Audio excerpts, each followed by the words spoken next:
Hello दोस्तों, नमस्कार, सलाम, आदाब, सत श्री अकाल। उम्मीद है आप सब अच्छे होंगे।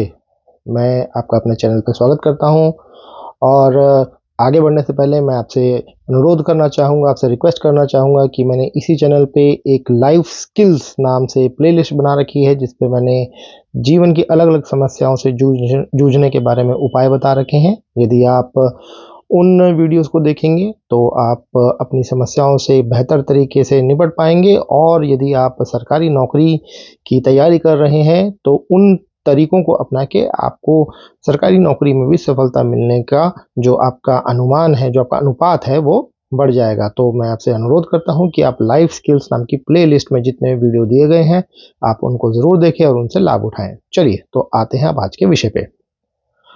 आज दोस्तों मैं आपसे जिस विषय पे बात करने वाला हूं, जिस नौकरी के बारे में बात करने वाला हूं, वो वैकेंसी है ट्रांसलेटर की, अनुवादक की।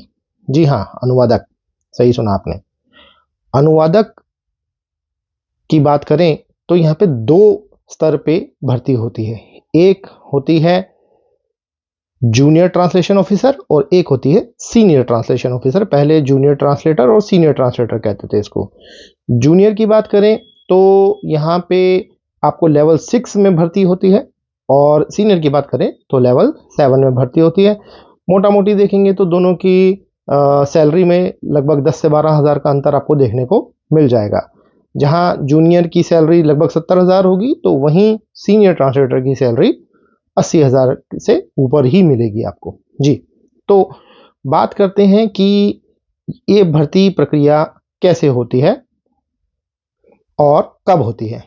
आमतौर पे स्टाफ सिलेक्शन कमीशन यानी कि एसएससी साल में एक बार इस परीक्षा को आयोजित करता है, और उसमें अलग अलग विभागों के लिए ये पद जितने उनके पास आते हैं उनके लिए भर्ती की जाती है। इसके अलावा मैंने देखा है कि अलग अलग विभाग भी अपने स्तर पर अनुवादकों की भर्ती करते हैं, क्योंकि अनुवाद कराना उनके लिए एक अनिवार्यता है। जितने भी पत्र उनके पास हिंदी में आते हैं उसका जवाब हिंदी में ही देना उनके लिए अनिवार्य होता है, तो इसलिए उनको अनुवादक की ज़रूरत पड़ती है। और हर जितने भी ऐसे क्षेत्र हैं जहाँ पर ऐसे विभाग हैं जो क क्षेत्र में आते हैं, यानी कि उत्तरी भारत में आते हैं, उनको अनुवादक रखना पड़ता है, ताकि यदि कोई अंग्रेजी में पत्र आए तो उसको हिंदी में अनुवाद किया जाए और उसका हिंदी में उत्तर दिया जा सके। साथ ही साथ यदि कोई अंग्रेजी में ही जानकारी चाहता है तो उसको जानकारी उपलब्ध अंग्रेजी भाषा में ही कराई जा सके। जी, तो अब बात करते हैं कि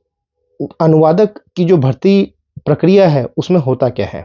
देखिए, इसका आवेदन आमतौर पर ऑनलाइन होता है, और जब परीक्षा में आप जाते हैं तो इसमें 2 पेपर होते हैं। पहला जो पेपर होता है वो मल्टीपल चॉइस क्वेश्चन टाइप का होता है, और दूसरा जो पेपर होता है वो लिखित होता है। उसमें आपकी भाषा की पकड़ की, लिखित में आपकी कितनी पकड़ है, आपकी स्पेलिंग पे कितनी पकड़ है, और आपकी दक्षता कितनी है भाषा को इस्तेमाल करने में, इसको जांचा जाता है। पहले पेपर की बात करें तो उसमें 100 सवाल हिंदी के रहते हैं, हिंदी भाषा के, और 100 सवाल ही अंग्रेजी भाषा के रहते हैं। उसमें आपकी अलग अलग प्रकार से देखा जाता है कि आप त्रुटियां ढूंढ पा रहे हैं, मिस्टेक ढूंढ पा रहे हैं या नहीं, या आपको सिनोनिम और एंटोनिम का कितना ज्ञान है, आप पैसेज का कितना अच्छे से उत्तर दे पा रहे हैं। इसी प्रकार का पेपर आपको देखने में आता है। दूसरे पेपर की बात करें तो उसमें आपको अनुवाद के लिए एक पैसेज दिया जाता है, अंग्रेजी से हिंदी में और हिंदी से अंग्रेजी में। साथ ही साथ आपसे निबंध लिखने के लिए भी कहा जाता है। इसके अलावा आपको वाक्य भी दिए जा सकते हैं, आपको वाक्यांश भी दिए जा सकते हैं, आपसे मुहावरे और लोकोक्तियों के भी हिंदी और अंग्रेजी अनुवाद पूछे जा सकते हैं।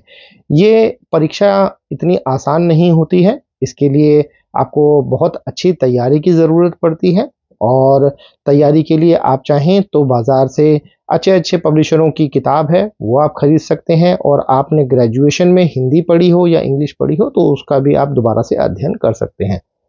योग्यता की बात करें तो इसके लिए आपके पास पोस्ट ग्रेजुएशन होना ज़रूरी है। अगर आपने पोस्ट ग्रेजुएशन हिंदी में करी है तो स्नातक में, इनकी ग्रेजुएशन में आपके पास अंग्रेजी होनी चाहिए 3 साल, और अगर आपने पोस्ट ग्रेजुएशन इंग्लिश में करी है तो आपके पास स्नातक में 3 साल हिंदी होनी चाहिए। इसके अलावा एक और चीज़ है दोस्तों, जिसको कहते हैं post graduate diploma in translation, PGDT।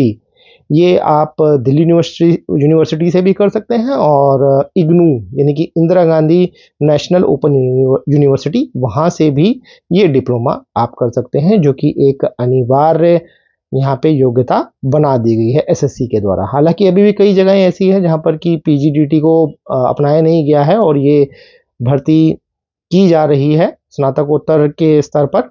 जो बच्चे जिन्होंने स्नातकोत्तर करी है यानी कि पोस्ट ग्रेजुएशन करी है अंग्रेजी में और उनके पास स्नातक स्तर पर हिंदी थी, उनको लिया जा रहा है। या जिन्होंने स्नातकोत्तर की है यानी कि पोस्ट ग्रेजुएशन करी है हिंदी में और स्नातक पर उनके पास स्नातक स्तर तक उनके पास इंग्लिश थी तीनों साल में, तो उनकी भी भर्ती इसमें होती है। हालांकि मैं तो यही राय दूंगा कि आप ये जो डिप्लोमा है post graduate diploma in translation ये ज़रूर करें, ताकि आप किसी भी तरह से पिछड़े नहीं, आप किसी भी तरह से इसमें चयन ना होने का आपको कोई कारण ना मिले।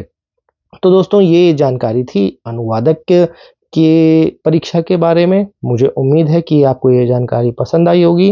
अगर आप चाहें तो मैं इसमें एक डिटेल्ड वीडियो भी बना सकता हूँ। आप कमेंट करेंगे तो मैं ऐसा ज़रूर करूँगा। कोई सवाल हो तो आप मुझसे पूछ सकते हैं। अब मैं आपसे विदा लेता हूँ और मैं आपसे मिलूँगा अपने अगले वीडियो में। तब तक के लिए गुड बाय, नमस्ते, सलाम, सत श्री अकाल। बहुत-बहुत धन्यवाद।